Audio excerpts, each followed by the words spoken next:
بسم اللہ الرحمن الرحیم۔ السلام علیکم دوستو، ایک نئی ویڈیو کے ساتھ حاضر ہیں۔ چلے اپنی ویڈیو سٹارٹ کرتے ہیں۔ کل کی خبر ہے کہ پاکستان ایئر فورس کے یوٹیوب چینل کے اوپر، جو پاکستان ایئر فورس کا آفیشیل یوٹیوب چینل ہے، اس پہ ایک ویڈیو پوسٹ کی جاتی ہے پاکستان ایئر فورس کی طرف سے، جس کا ٹائٹل تھا commander Turkish air force visits air headquarters. اس ویڈیو کے اندر دیکھا جا سکتا ہے کہ ٹرکش ایئر فورس کے جو کمانڈر ہیں، انہوں نے پاکستان ایئر فورس کی مختلف فیسلٹیز کا دورہ کیا، جس کے اندر پاکستان ایئر فورس کی سائبر کمانڈ بھی شامل ہے۔ لیکن اس ویڈیو کے اندر جو سب سے بڑی بات ہے وہ یہ ہے کہ پاکستان ایئر فورس نے آفیشیلی اپنے ایک آفیشیل یوٹیوب چینل کے ذریعے سے ترکی کے 5th جنریشن جہاز کو دکھایا۔ اب سوال یہ پیدا ہوتا ہے کہ کیا پاکستان ایئر فورس ترکی کے ساتھ مل کے اس 5th جنریشن کے جہاز کے اوپر کام کرے گی؟ خیر، ترکی نے اس 5th جنریشن کے جہاز کو آلموسٹ کمپلیٹ تو کر ہی لی ہے، اس کی فرسٹ فلائٹ ہونا ابھی باقی ہے۔ اس ویڈیو کے اندر ترکی کے ساتھ اور دوسرے جو پروجیکٹس ہیں ان کو بھی دکھایا گیا۔ مثلا پاکستان نے جو اکینجی اے ڈرون جو ہے وہ حاصل کیا ترکی سے، اس کی فوٹیجز بھی دکھائی گئیں۔ لیکن 5th جنریشن کے جہاز کی فوٹیج کو دکھانے کا مقصد، اور اس ویڈیو کے اندر صاف صاف یہ کہا گیا کہ پاکستان اور ترکی آپس میں ایک دوسرے کے ساتھ ایک کولیبوریشن کے لیے جو ہے وہ بات چیت کر رہے ہیں کہ کس طرح سے ہم ایک 5th جنریشن کے جہاز کی پروڈکشن کے اوپر کام کر سکتے ہیں، اور کس طرح سے ہم ڈرونز کی پروڈکشن جو ہے اس کو پاکستان کے اندر لے کے آ سکتے ہیں۔ یہ دو باتیں جو ہیں وہ اس ویڈیو کی سب سے زیادہ امپورٹنٹ ہائی لائٹ سمجھی جاتی ہیں۔ اس کا مطلب ہے کہ پاکستان ایئر فورس جو ہے وہ اس وقت ترکی کے ساتھ مل کے اس 5th جنریشن کے جہاز کے اوپر کام کرنے کے بارے میں سوچ رہا ہے۔ نہ صرف سوچ رہا ہے بلکہ اس نے ترکی کے ساتھ اس بات کو ایکسپریس بھی کر دیا ہے، اور یہ بات چیت انہوں نے سٹارٹ کر دی ہے کہ کس طرح سے ترکی کے ڈرونز کی پروڈکشن پاکستان میں ہو سکتی ہے، اور 5th جنریشن کے جہاز کے پروگرام میں پاکستان کو کس طرح سے شامل کیا جا سکتا ہے۔ کیونکہ ڈیفینیٹلی جو 5th جنریشن کے جہاز کی پروڈکشن ہے وہ ترکی میں ہی ہوگی، انیشلی طور پہ تو ترکی میں ہی ہوگی۔ بعد میں اگر ترکی کو اس کے کچھ زیادہ بڑے آرڈرز آتے ہیں تو پھر اس کی پروڈکشن جو ہے وہ کسی اور ملک میں شفٹ کی جا سکتی ہے، یا ہو سکتا ہے کہ پاکستان اگر اس جہاز کا ایک بڑا آرڈر پلیس کر دے اور کانٹریکٹ کے اندر لکھا ہو کہ اس جہاز کے کچھ حصے جو ہیں وہ پاکستان میں پروڈیوس کیے جائیں گے، تو وہ تو آنے والے دنوں کی بات ہے۔ لیکن فی الوقت پاکستان ایئر فورس کو اس 5th جنریشن کے جہاز کے پروگرام کے اندر حصے دار بننا ہے۔ تو یہ ساری بات چیت اس ایک ویڈیو کے اندر جو ہے وہ دیکھی جا سکتی ہے، اور اوپنلی اس کے اوپر اب بات چیت ہو رہی ہے۔ یہ ایک بڑی اچھی خبر ہے پاکستان ایئر فورس کے حوالے سے، کیونکہ اس وقت میں دیکھ رہا تھا کہ پاکستان ایئر فورس کے جو اس وقت موسٹ ماڈرن فائٹر جیٹ سمجھے جاتے ہیں، اگر آپ J-10C کو تھوڑا سا سائڈ پہ رکھ دیں تو وہ F-16 کا بلاک 52 ہے۔ اب F-16 کا جو بلاک 52 ہے وہ پاکستان ایئر فورس کے پاس تقریباً 18 کی تعداد میں موجود ہے۔ اب یہ جہاز بھی جو ہے وہ تقریباً 12-13 سال پرانے ہو چکے ہیں۔ 2008-10 کے اندر یہ جہاز پاکستان ایئر فورس کے اندر انڈکٹ کیے گئے تھے، اور اب 2023 چل رہا ہے۔ ان 13-14 سالوں کے اندر اگر یہ جہاز خود سے پرانے نہیں بھی ہو گئے اور ان کے ایئر فریم کے اندر ابھی لائف باقی بھی ہے، لیکن ٹیکنالوجی کچھ اس طرح سے چینج ہو چکی بھی ہے کہ ان بلاک 50 اور بلاک 52 کے F-16 جہازوں کو پاکستان ایئر فورس جو ہے وہ زیادہ لمبے عرصے تک نہیں کھینچ سکتی۔ اور اس وقت پاکستان کے تعلقات امریکہ کے ساتھ کچھ ایسے اچھے نہیں ہیں کہ امریکہ پاکستان ایئر فورس کے ان بلاک 50 بلاک 52 کے جہازوں کو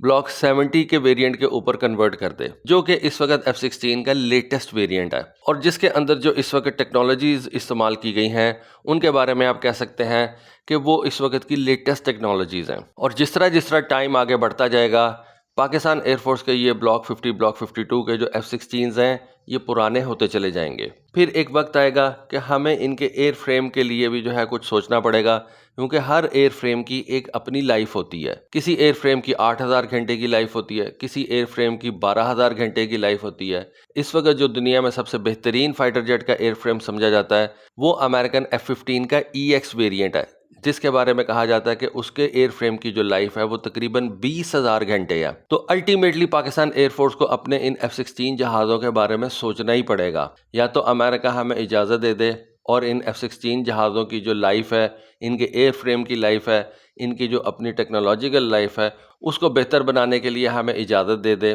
یا پھر یہ ہے کہ پاکستان ایئر فورس کو سیریسلی کسی اور طرف دیکھنا پڑے گا۔ اور اس وقت پاکستان ایئر فورس جو ہے، میرا نہیں خیال کہ وہ چائنا کے کسی فائٹر جیٹ کی طرف دیکھ رہی ہے۔ چائنا اس وقت 2 قسم کے فائٹر جیٹس تیار کرتا ہے، ایک J-20 ہے۔ میرا خیال ہے کہ پاکستان اس وقت J-20 کی کلاس کے فائٹر جیٹ کی طرف نہیں جانا چاہ رہا۔ J-20 ایک ہیویئر کلاس کا فائٹر جیٹ ہے، جبکہ چائنا کا جو اس وقت دوسرا فائٹر جیٹ ہے، جو اسٹیلتھ فائٹر جیٹ ہے، وہ ہے J-31۔ اس کلاس کے فائٹر جیٹ کی طرف پاکستان ایئر فورس دیکھ سکتا ہے، لیکن میرا خیال یہ ہے، اور جو اس وقت نظر بھی آ رہا ہے، کہ پاکستان ایئر فورس نے یہ ڈیسائیڈ کیا ہے کہ وہ ترکی کے 5th جنریشن کے پروگرام کے اندر جو ہے وہ جانا چاہے گی، اور اس کے ساتھ اس 5th جنریشن کے جہاز میں کولیبوریشن کرنا چاہے گی۔ پاکستان ایئر فورس نے ترکی کی اس وقت مدد کی تھی جب ترکی کی ایئر فورس کے پاس پائلٹس کی انتہائی زیادہ شارٹیج تھی، اور اس وقت پاکستان ایئر فورس نے اپنے پائلٹس دے کے ترکی کی ایئر فورس کو آپریشنل رکھنے میں بہت زیادہ مدد کی تھی۔ دیکھیں، آپ کے پاس فائٹر جیٹس ضرور ہوں، لیکن اگر آپ کے پاس پائلٹس ہی نہیں ہیں تو آپ کی ایئر فورس آپریشنل نہیں رہ سکتی،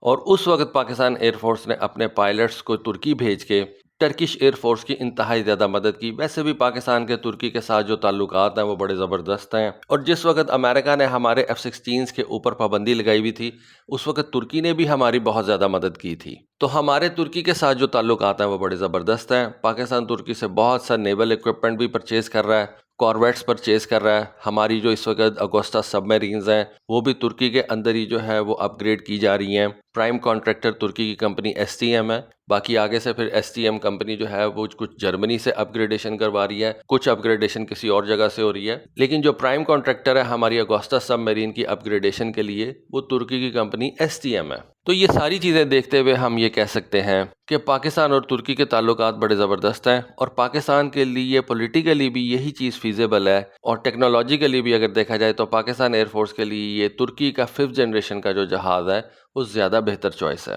لیکن اس کے اندر ایک سپوائلر ہے، اور وہ سپوائلر ہے اس 5th جنریشن کے جہاز کا انجن۔ اس وقت اس جہاز کے اندر جو انیشلی انجن لگایا گیا ہے وہ جنرل الیکٹرک کا F110 ہے۔ میں آپ کو تھوڑا سا بتا دوں کہ پاکستان ایئر فورس جو اپنے F-16 کے لیے انجنز استعمال کرتی ہے وہ پریٹ اینڈ وٹنی کے انجنز ہیں۔ F-16 کے اندر 2 طرح کے انجنز لگائے جا سکتے ہیں، ایک پریٹ اینڈ وٹنی کا اور ایک جنرل الیکٹرک کا۔ ٹرکش ایئر فورس جو F-16 استعمال کرتی ہے ان کے اندر جنرل الیکٹرک کا یہ انجن لگا ہوا ہے۔ پاکستان ایئر فورس جو F-16 استعمال کرتی ہے ان کے اندر پریٹ اینڈ وٹنی کا انجن لگا ہوا ہے، جبکہ یہ جو 5th جنریشن کا جہاز اس وقت ترکی اپنے لیے تیار کر رہا ہے، جس کو انہوں نے TFX یا کان کا نام دیا ہوا ہے، اس کے اندر یہ جنرل الیکٹرک کا انجن استعمال کیا جائے گا۔ اور یہ جو کان کا پروٹوٹائپ تیار کیا گیا ہے جس کی ٹیکسی رن جو ہے وہ ہم دیکھ چکے ہیں، اس کے اندر بھی یہ جنرل الیکٹرک کا ہی انجن استعمال ہوا ہوا ہے۔ 2 انجن استعمال ہوئے ہیں ایک جہاز کے اندر، کیونکہ یہ ایک ڈوئل انجن جہاز ہے تو ایک جہاز کے اندر 2 اس طرح کے انجن استعمال ہوئے ہیں۔ یہاں پہ پاکستان کے لیے تھوڑا سا کنسرن ہوگا، اور ترکی کے لیے بھی یہ کنسرن والی بات ہے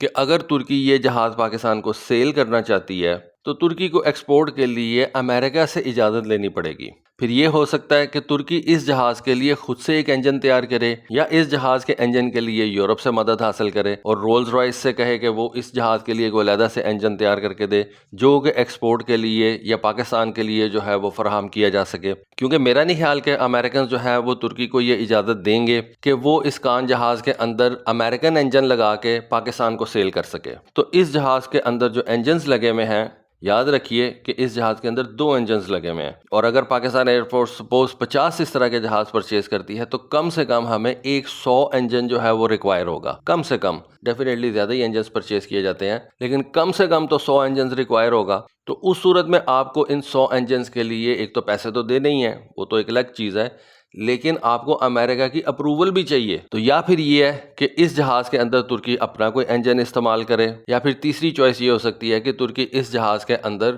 کوئی یورپین انجن استعمال کرے۔ تو اس جہاز کا جو انجن ہے نا وہ پاکستان کے لیے پرابلم کھڑی کر سکتا ہے۔ اس کے علاوہ پاکستان ایئر فورس کو ان 5th جنریشن کے جہازوں کے لیے اپنے ملک کے اندر HR ڈیولپ کرنی پڑے گی، ہیومن ریسورس ڈیولپ کرنی پڑے گی، تاکہ کل کو جب یہ جہاز نئی ٹیکنالوجی لے کے پاکستان آئیں تو ہمارے پاس ایسی ہیومن ریسورس اویلیبل ہونی چاہیے جو ان ٹیکنالوجیز کو سمجھ سکے، ان ٹیکنالوجیز کے اوپر کام کر سکے۔ یہ نہ ہو کہ ہمیں ہر وقت جو ہے ان جہازوں کی ریپیئر اور مینٹیننس کے لیے ترکی بھاگنا پڑے، تو وہ تو پھر کام خراب ہو جائے گا۔ سب سے پہلے تو آپ کو HR ڈیولپ کرنی پڑے گی، اس کے بعد جا کے آپ یہ جہاز جو ہے وہ پاکستان ایئر فورس میں اچھے طریقے سے تو آپریشنل رکھ سکتے ہیں۔ تو انجن کے معاملے میں میرا تھوڑا سا کنسرن ہے، باقی تو میرا نہیں خیال کہ ترکی کسی بھی لحاظ سے جو ہے وہ پیچھے ہٹے گا، کیونکہ انجن کے معاملے میں ہم نے دیکھا ہے کہ ترکی نے جو ہمیں اپنے K129 اٹیک ہیلی کاپٹرز دینے تھے ان کے اندر بھی امریکن انجن استعمال ہوا تھا، تو امریکہ نے وہاں پہ جو ہے وہ پنگا ڈال دیا تھا، اور بعد میں یہ جو اٹیک ہیلی کاپٹرز تھے یہ ترکی نے فلپینز کو سیل کر دیے تھے۔